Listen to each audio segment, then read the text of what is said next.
que nació, la ópera siempre se ha considerado algo sui generis. Hay unas cartas curiosísimas de Monteverdi a su hermano, cuando Monteverdi todavía no ha compuesto el Orfeo y está viendo las primeras óperas que se han hecho, que se han estrenado en Florencia y que él las ve en Mantua. Y le dice a su hermano, hay una cosa rarísima ahora porque es como una obra de teatro, y dice, pero todos los personajes cantan, y además cantan todo el tiempo. Es algo que nos parece normal y que nos realmente pensando que terreno para ti mismo. Señora, a ver, un rato, señora, vamos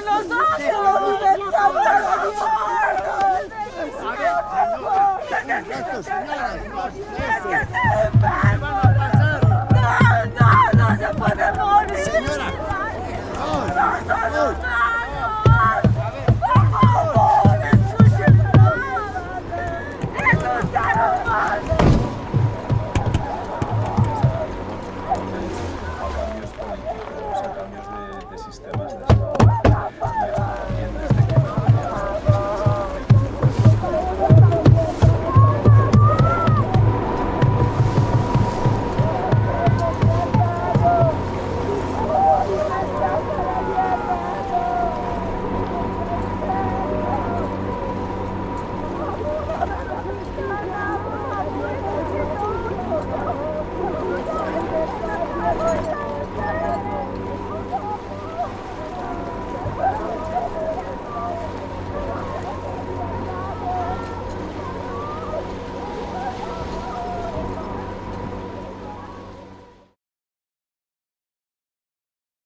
I was working on a trilogy or a work with episodic type of a structure and a storytelling about the concept of 20th century.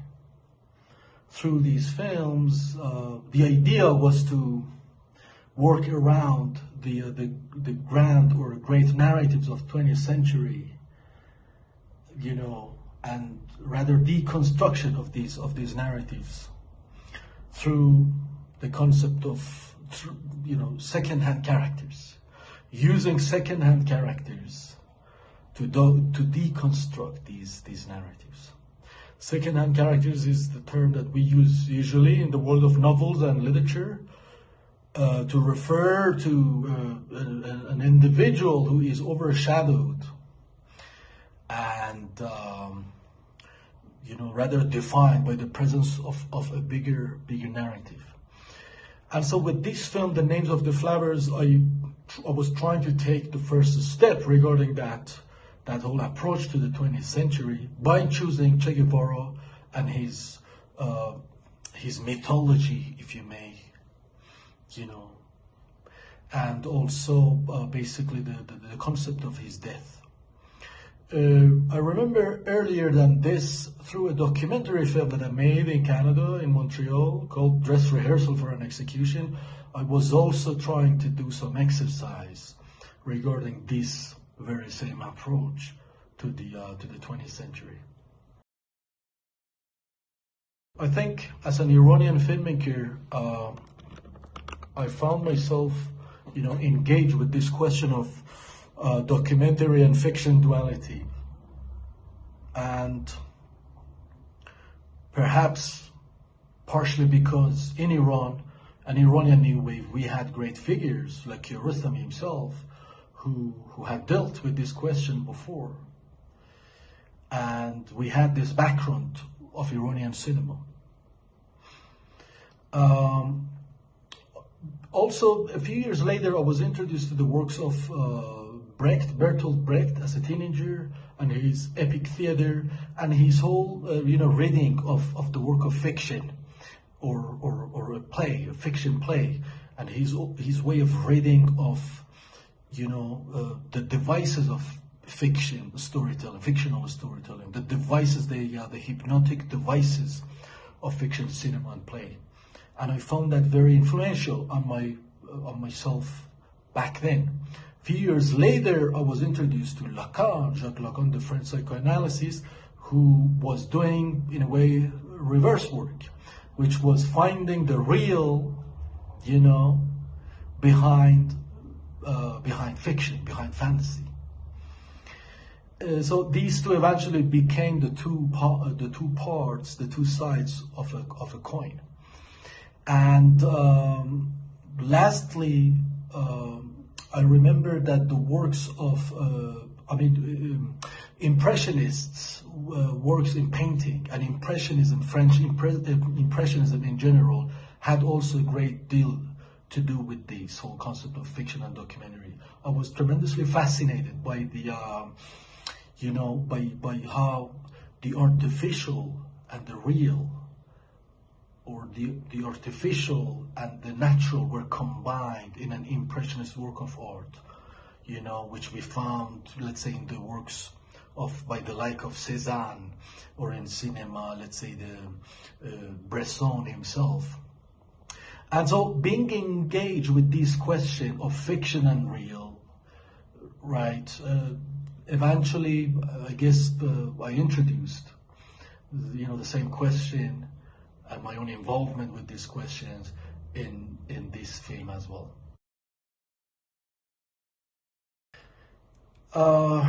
My introduction to this Bolivian story was initially through one line of storyline, and so I didn't have much material in hand in reality. The first time when I visited Bolivia, I knew who I wished to be my protagonist and my first character.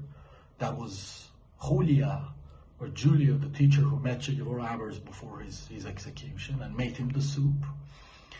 And eventually we went to Bolivia with my team to make a documentary about her,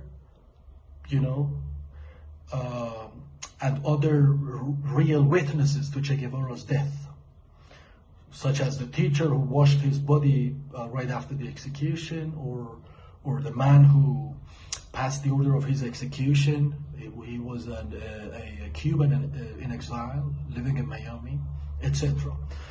Now, returning to Canada with these materials, with these documentary materials, I realized that, I'm not that much convinced or happy with how the whole process is being unfolded. And I gradually turned, the whole basically thing into a fiction idea. Now, I use these research material to develop the fiction film. In 2016, I returned to Bolivia with the new script, and we started working again, this time as a fiction film. I tend to be rather precise about what an image needs, or what should be an image in the first place, in terms of framing, in terms of composition, in terms of lighting, etc. So with a scouting team who happened to be also visually very trained, some of them happened to be photographers, some were painters, etc. We spent a long time visiting the country of Bolivia and looking for the frames that we had in mind. Now, when this material was prepared, I met with the director of photography, with Nicholas Taburga, and we started basically building things from this point on. It was truly, as I mentioned before, a blessing working with Nicholas and using his great knowledge of lighting especially. And what he did eventually to my material was that he went through a whole process of rewriting, these material and taking them into perfection on his own part. At times he introduced new lighting concepts to the images, and on the other hand, I had to show a great deal of adaptability to these new concepts. And I thank him for his beautiful images, and I enjoyed very much working with him. Now, speaking of the concept of Impressionism and combining the artificial with the real, the artificial with the natural, an element of a natural element that I that I was looking forward to introduce in this film was the concept of non-actors, was working with real, authentic, non-actors who are virgin to the concept of representation, camera, reproducibility, and all that stuff. It kind of surprised me that there are countries, there are productions where we find professional non-actors or non-actors who have been non-actors throughout their career. I wanted to make sure that this is not my case in Bolivia. So again, with a big casting team, we spent a long time, I believe it took close to a year, choosing these individuals and developing certain directorial methodologies of working with these individuals, because working with non-actors requires entirely a different approach than professional actors. There is no rehearsal, there is no audition, there is no element of basically that would expose them to the concept of cinema and camera and acting and a stage and rehearsal and all that. So sometimes these techniques I learned them from other figures of non-actor cinema, and sometimes I had to, based on the psychology of the individual, based on the anthropology of that society, of that country, I had to invent my own techniques, and sometimes these techniques went to extreme, but eventually that was part of the process. And working with these non-actors also as a foreign filmmaker, now that I think about it, is also one of my favorite and memorable parts of this film. In the film, the son of the protagonist is a clarinet player, a classical clarinet player, who plays Bach and Mozart and Beethoven and all those people, and he is in prison now. We, through our plot and storytelling, we emphasize a lot on the clarinet that he has in his room of the house where the mother lives as well. And basically, what the music does in that case, or the role of music, more than being aesthetic or generating emotional impact or aesthetic impact, it's more a device of storytelling, because through the sound of music, we wanted to bring the son back as an absent character. We never see him in the film. We basically represent this character only through the sound of the music. And there is an interesting contrast going on there. The mother is only an image who never speaks. She's always mute. And on the other hand, the son is only a sound and a music without image. So this contrast, I found it interesting, and the way to develop that was also through these classical clarinet pieces. Making a first feature film for any director is equally a great challenge. We might at times we might call this the greatest challenge of your career, sometimes, and sometimes not. But so I was going through the same challenge as others, but what made the challenge, and the extent of the difficulty a little bit more, was the very same presence of a theme of Che Guevara in the film. Majority of the funding was being taken place from Canada and from the States, and in our new liberal societies, it's not just Che Guevara. I mean, he's more or less a controversial figure for our societies. He's living his revolution in Cuba and other countries, and his death in Bolivia, etc.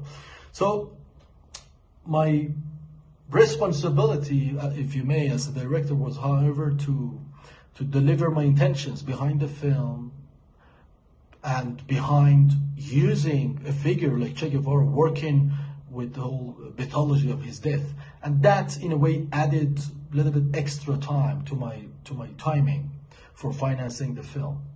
Eventually, the film was produced or co-produced from Canada, from the States, from Bolivia as well, and from Qatar, who ended up coming in as basically producers of post-production process. I'm currently investigating, researching on a few different themes, few different possibilities, and I usually take a long time, you know, on these researches and investigations. It's just a part of my rhythm.